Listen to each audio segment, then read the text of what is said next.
नमस्कार, मैं हूं आपके साथ विभा उपाध्याय और आप सभी दर्शकों का अन्नदाता कार्यक्रम में स्वागत करती हूं। हमारे देश का किसान जन का पोषक है, वो श्रम का देवता है, अन्नदाता है।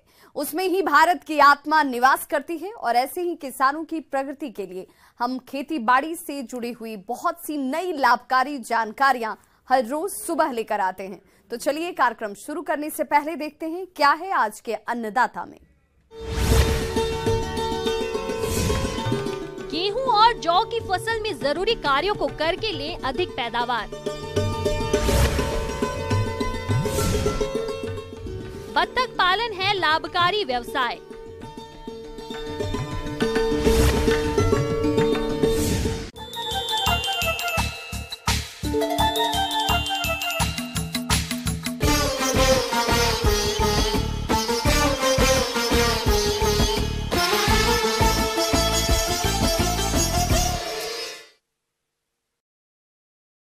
अपने राज्य के सिंचित क्षेत्रों में गेहूं और जौ की खेती मुख्य रूप से की जाती है और अभी ये फसलें बालियों की अवस्था में हैं। तो आपको गेहूं और जौ की फसल से अधिक उपज मिले, इसके लिए कुछ कार्यों को करना जरूरी है।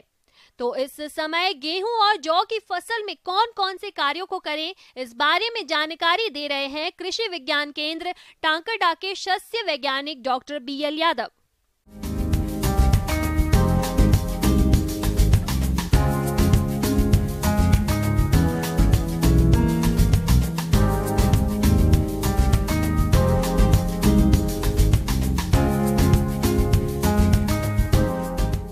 गेहूं और जौ दोनों ही महत्वपूर्ण फसलें हैं, चारे और दाने दोनों के हिसाब से। तो जैसा कि अभी फरवरी का महीना चल रहा है, फरवरी के बाद में जैसे मार्च का महीना आएगा, तो उस टाइम जब तक फसल तैयार नहीं होती है, उस टाइम विशेष ये ध्यान रखना है कि हमारे को जो सिंचाई है, जैसे हल्की भूमि में 10 दिन के अंतराल, 10 से 15 दिन के अंतराल पे सिंचाई करके उसका विशेष ध्यान रखें कि हम लोग उसको 15 की जगह 10 पे भी लाए। और सिंचाई उतनी है लेकिन उसके जो फव्वारा 5 से 6 घंटा चलाते हैं, उसको 3 घंटे चला के 2.5 से 3 घंटे, तो फसल को अच्छी तरह से पानी की पूर्ति होगी और फसल अच्छी होगी। किसान भाइयों, गेहूं की फसल में सिंचाई जल की उपलब्धता, मिट्टी की किस्म और मौसम पर निर्भर करती है। जहां तक गेहूं के पौधों के जीवन चक्र की बात है, तो हमारे जिन किसान भाइयों ने समय से गेहूं की बुआई कर दी थी, उन्हें फसल में 6 सिंचाइयों की जरूरत पड़ती है, जो इस प्रकार से है। पहली, मुख्य जड़ बनते समय यानी 20 से 25 दिन पर सिंचाई करें। दूसरी, कल्लों के विकास के समय यानी 40 से 45 दिन पर सिंचाई करें। तीसरी, तने में गांठ बढ़ते समय यानी 65 से 70 दिन पर सिंचाई करें। चौथी सिंचाई फूल आते समय करें, जो कि 90 से 95 दिन के भीतर की जानी चाहिए।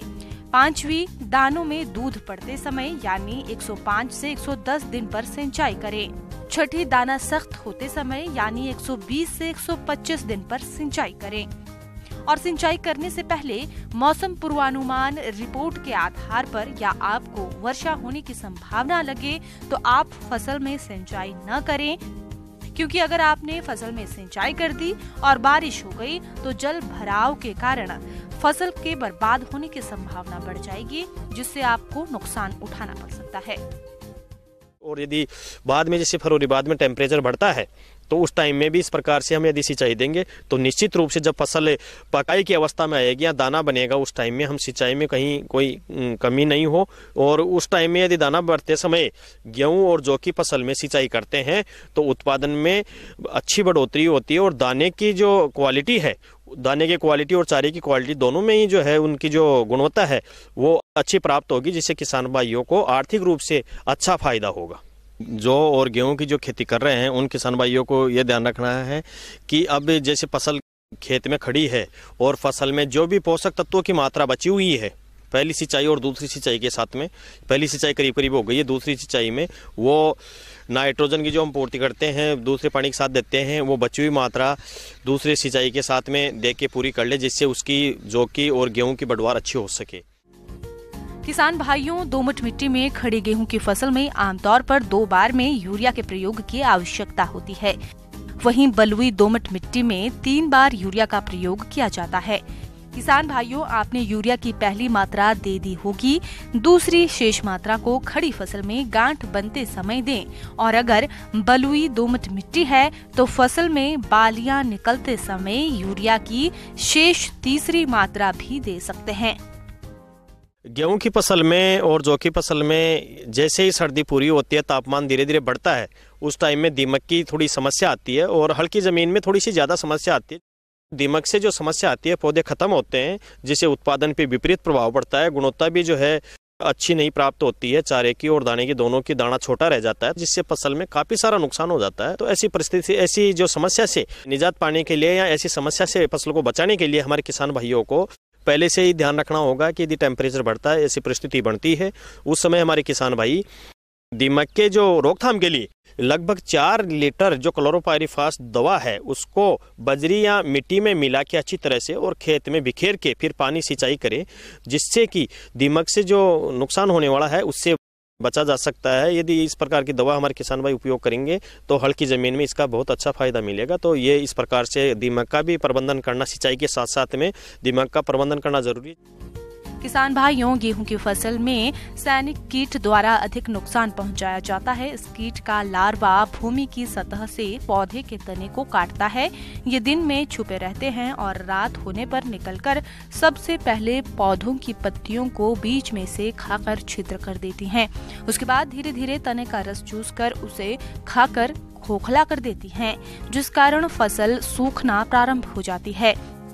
इसीलिए इस तरह के नुकसान से बचने के लिए आप इस कीट की रोकथाम के लिए क्लोरांट्रा नीलीप्रोल 150 मिलीलीटर प्रति हेक्टेयर प्रयोग करें, जिससे आप इस कीट पर नियंत्रण पालेंगे।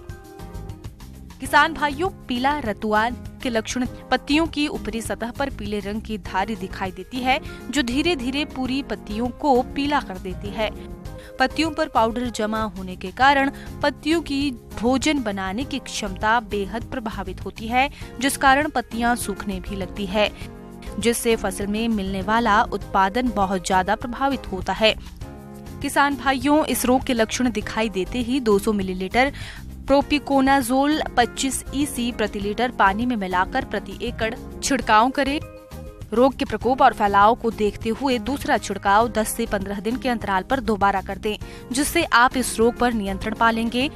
जिससे हमारे गेहूं और जौ की उत्पादन है वो अच्छा प्राप्त हो सके और आर्थिक रूप से हमारे किसान भाइयों को फायदा हो सके। किसान भाइयों, अभी तक आपने खेती से जुड़ी हुई कुछ उपयोगी जानकारियां देखी। अब लेते हैं एक छोटा सा ब्रेक, जल्द लौटेंगे और कार्यक्रम में आगे भी है खेती बाड़ी से जुड़ी हुई महत्वपूर्ण जानकारियां, तो बने रहिए हमारे साथ।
ब्रेक के बाद एक बार सभी दर्शकों का एक बार फिर से अन्नदाता में स्वागत है। चलिए रुक करते हैं अगली कड़ी की ओर।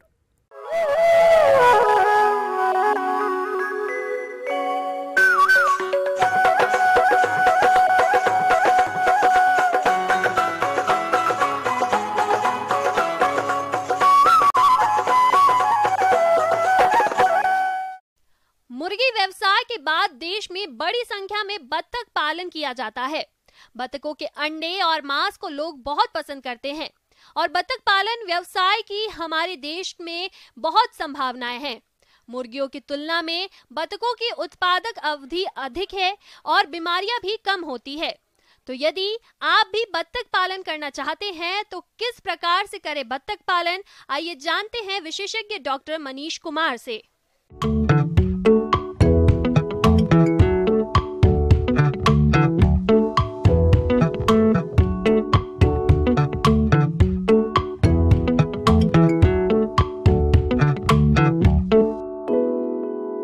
बत्तख जो है कि पोल्ट्री में एक तरह से कही कि ब्रॉयलर मुर्गी के बाद जो है कि दूसरा स्थान रखता है। पूरे देश में जितने अंडे का उत्पादन है उसमें 10% तक डक का रोल है। जो भी पोल्ट्री पॉपुलेशन है उसमें 10% तक डक का पॉपुलेशन है और 6-7% अंडा जितना हमारे यहाँ होता है वो डक का है। तो डक रियरिंग काफ़ी आसान है compare to broiler farming. Broiler farming में हम लोग को काफ़ी ध्यान देना पड़ता है। डक को थोड़ा सा रिलैक्स होकर किसान पाल सकते हैं, क्योंकि इसके लिए आवासन की भी वैसी ज़रूरत नहीं है जो मुर्गी के लिए है और खाना की भी वैसी ज़रूरत नहीं है जो मुर्गी के लिए है।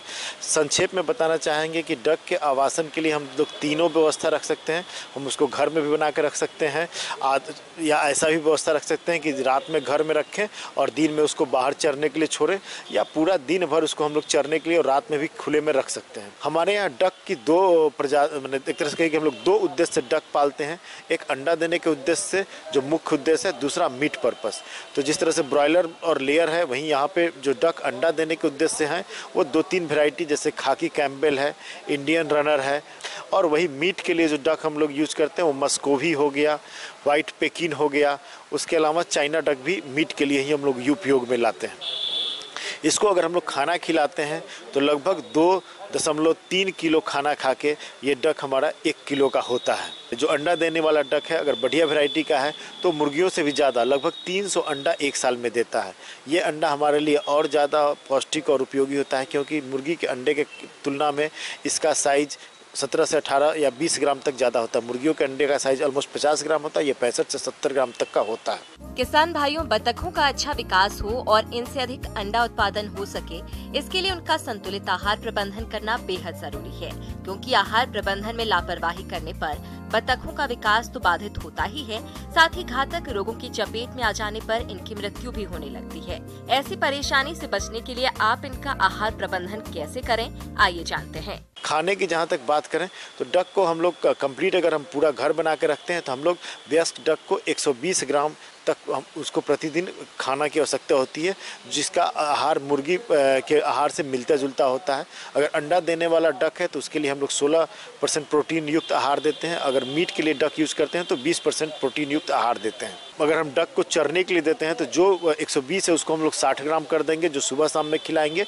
और दिन का आहार वो पानी के सोर्स से या अगल बगल में जो भी उसको प्राप्त होगा वो चर के प्राप्त कर लेगा। किसान भाइयों, वैसे तो बत्तखों को प्रतिदिन 150 ग्राम दाना देना उचित रहता है, लेकिन दाना महंगा होने के कारण आप दाने की मात्रा में आधी कटौती कर उसे घर व होटलों का बचा हुआ भोजन दे सकते हैं। साथ ही बत्तखों को बचे हुए फसल अवशेष भी खाने को दिया जा सकता है। तो सबसे पहले बात करते हैं, हम लोग उसको अगर घर बना के रखते हैं तो उसके लिए हमको एरिया चाहिए 3 स्क्वायर फीट के आसपास प्रति वयस्क डक हम लोग एरिया देंगे।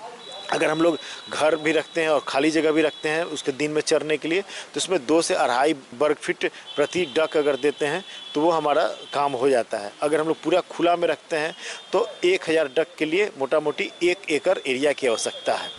किसान भाइयों, अक्सर बत्तख तालाब में अधिक रहती हैं। ऐसे में जब वे अपने आवास में लौटती हैं, तब उनका आवास गीला हो जाता है, जिससे कई बीमारियां पनपने लगती हैं। इससे बचाव के लिए बत्तखों के आवास को सूखा रखने की कोशिश करें। इनके आवास में समय समय पर बुझे हुए चूने का भुड़काव करें। इसके साथ ही और कौन से जरूरी प्रबंधनों को अपनाना है, आइए जानते हैं। डक पानी प्रेमी ये है, पक्षी है, लेकिन ऐसा नहीं है कि ये केवल पानी हो और नहीं हो, इससे बहुत कुछ फर्क नहीं पड़ता है। देखा गया है कि अगर पानी है तो थोड़ा सा उसका एक्सरसाइज होता है, अदरवाइज वैसा कुछ नहीं है। जो एक और क्लोस्ट्रीडियम बोटुलिज्म है, क्लोस्ट्रीडियम बैक्टीरिया होता है, लेकिन बैक्टीरियल बीमारी नहीं होकर उसका जो टॉक्सिन होता है उससे एक तरह से कि फूड पॉइजनिंग होता है, वो भी डक में काफ़ी सेंसिटिव है फूड पॉइजनिंग को लेके भी। तो बोटुलिज्म भी इसके लिए बहुत इम्पोर्टेंट है।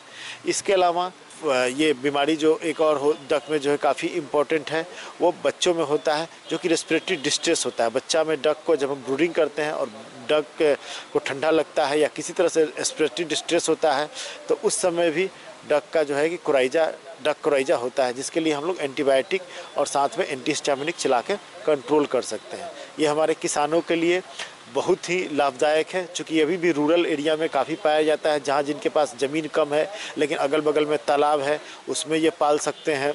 उसके अलावा इसके लिए उतना मेंटेनेंस की ज़रूरत नहीं होती है, ये काफ़ी हार्डी होता है, ये उतना बीमार नहीं पड़ता जितना ब्रॉयलर मुर्गी पड़ती है। ब्रॉयलर मुर्गी को रोज़ खाना देना ज़रूरी होता है। डक के केस में अगर किसान के पास खाना रेगुलर देने का व्यवस्था नहीं है, फिर भी वो डक पाल सकता है। आगे और भी है खेतीबाड़ी से जुड़ी हुई बहुत सी रोचक जानकारियां, पर यहां रुकेंगे एक छोटे से ब्रेक के लिए, जल्द हाजिर होते हैं।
ब्रेक के बाद एक बार फिर से आप सभी दर्शकों का अन्नदाता कार्यक्रम में स्वागत है। बढ़ते हैं अपनी अगली प्रस्तुति की ओर।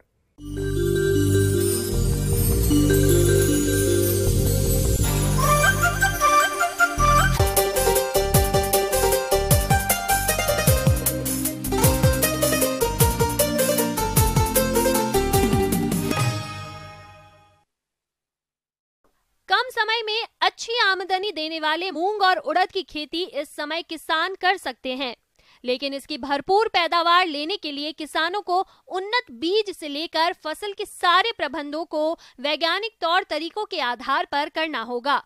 तो आप किस प्रकार से करें मूंग और उड़द की खेती, जिसके बारे में बता रहे हैं कृषि वैज्ञानिक डॉक्टर मनोज कुमार।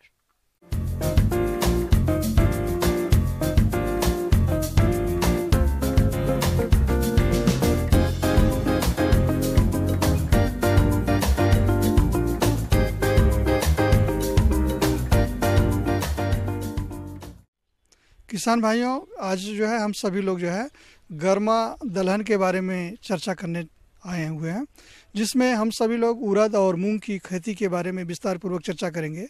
इस समय लगाने का समय आ गया है। मूंग और उड़द के लिए एक ही जैसा खेत होना चाहिए। खेत की तैयारी पर विशेष ध्यान देना चाहिए। इसके लिए एक बार गहरी जुताई करके 2 से 3 बार कल्टीवेटर से जुताई करना चाहिए।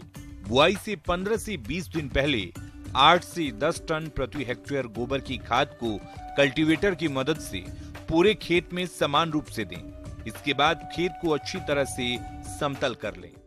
और इसके लिए आप सभी को अच्छे तरह का बीज का प्रबंध करना जरूरी है, जिसमें मूंग के लिए आपको जैसे सम्राट है, उषा विशाल है, मालवी जयंती है, नरेंद्र मूंग 2 है, ICPH 2-3 है और ये पंत मूंग 14 है। ये सब वेराइटियां आपको कोशिश करना है, जहां से भी बीज मिल जाए उसको लगाने का प्रयास के लिए ये संरक्षित कर लें।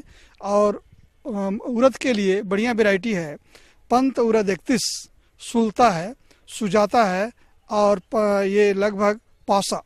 और साथ ही साथ अन्य वेराइटियां जो आती हैं उसमें भी कोशिश करना चाहिए कि आपको जो नई वैरायटी मिले उसको लगाने की कोशिश करें।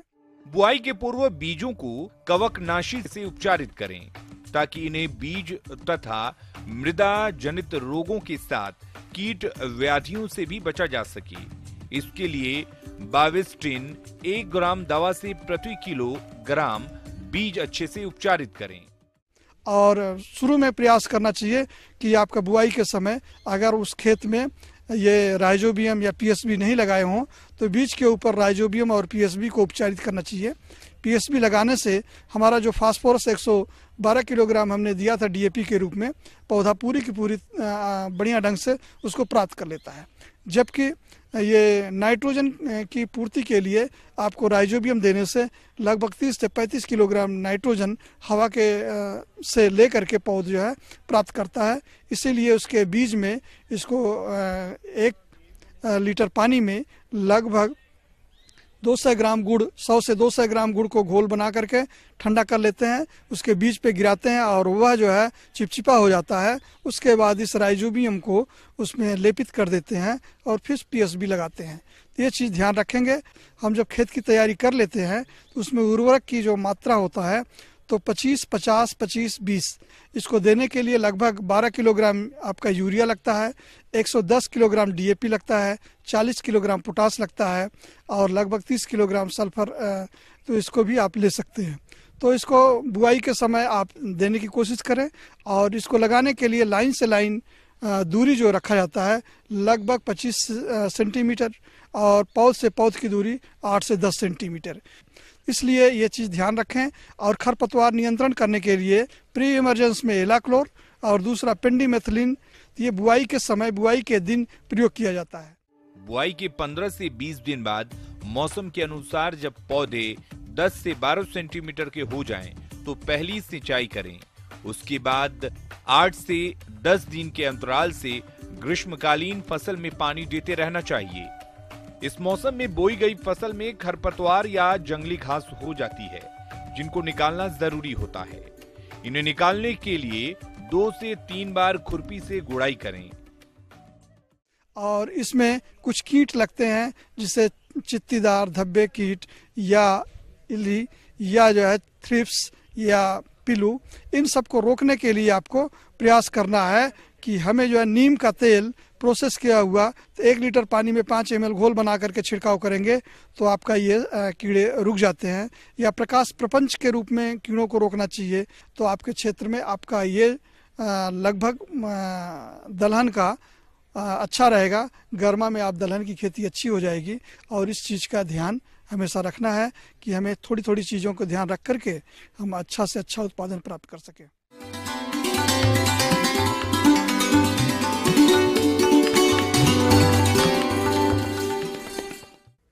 अन्नदाता हेल्पलाइन निःशुल्क फोन संपर्क सेवा के माध्यम से आपके द्वारा पूछे गए प्रश्नों में से 1 या 2 महत्वपूर्ण प्रश्न को हम अपने कार्यक्रम में शामिल करते हैं और इसी के तहत आज किसान का सवाल और उनका जवाब इस प्रकार से है। अन्नदाता निःशुल्क फोन संपर्क सेवा के माध्यम से पूछे गए प्रश्नों में से आज हमने जिस प्रश्न को कार्यक्रम में शामिल किया है उसे पूछा है ग्राम जगपुरा, जिला बांसवाड़ा के कृषक प्रभाकर सिंह ने। ये केला के बाग में पनामा रोग के नियंत्रण के बारे में जानकारी चाहते हैं। तो प्रभाकर सिंह जी, आपकी जानकारी के लिए प्रस्तुत है कार्यक्रम का ये अंश।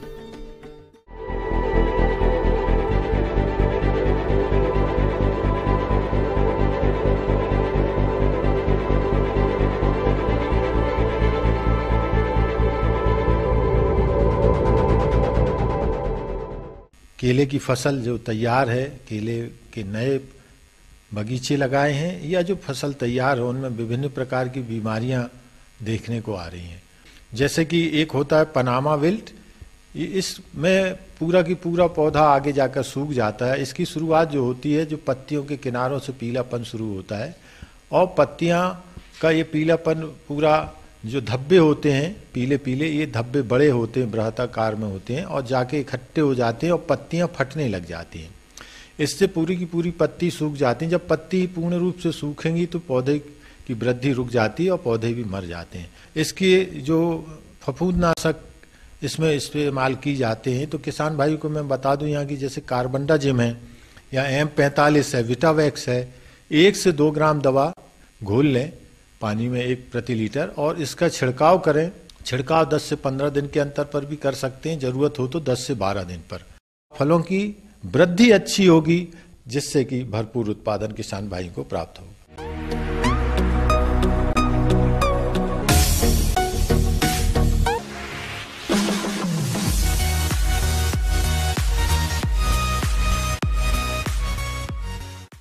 आइए अब एक नजर डालते हैं राज्य के कुछ चुनी हुई मंडियों के प्रमुख फसलों के बाजार भाव पर।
किसान भाइयों, अन्नदाता आपकी सेवा के लिए संकल्परत है। कृषि संबंधित समस्या और सुझावों के लिए आप हमें इस पते पर संपर्क कर सकते हैं। प्रोड्यूसर अन्नदाता, news 18 Rajasthan, Ramoji film city, Hyderabad 501512। साथ ही आप हमें ईमेल भी कर सकते हैं। हमारा ईमेल है p18annadaata@nw18.com। इसके अतिरिक्त आप हमें निःशुल्क हेल्पलाइन नंबर 180088922163 पर सोमवार से शनिवार सुबह 10 बजे से शाम 4 बजे के बीच संपर्क भी कर सकते हैं। किसान भाइयों, अब समय हो रहा है आपसे विदा लेने का, तो हमारी अन्नदाता टीम को दीजिए इजाजत। कल फिर से होगी आपसे